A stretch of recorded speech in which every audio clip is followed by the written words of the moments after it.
So let's say you're switching regions between configuring your capacity. So if one of your capacities were in the East US region and you want to switch to a West US region or a Central US region, that's when you might have to reconfigure your specific Power BI workloads or Fabric workloads, because you cannot directly switch between different regions.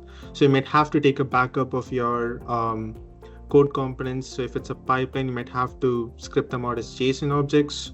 If it's a notebook component, you have to take a copy of those Python notebooks, republish them back into your new capacity, make sure they work as intended before you close out the migration. So there are specific components where you might have to manually migrate them if it's in case of different regions. But if it's within the same region and you're configuring capacities within the same region, you wouldn't have that problem. And adding to that, the only disruptions that you may face is if you have any active refresh jobs that is running during the time of migration, they may be cancelled. So you just need to restart them once the migration is done. Apart from this, there won't be any other disruptions or any reconfigurations that would be needed.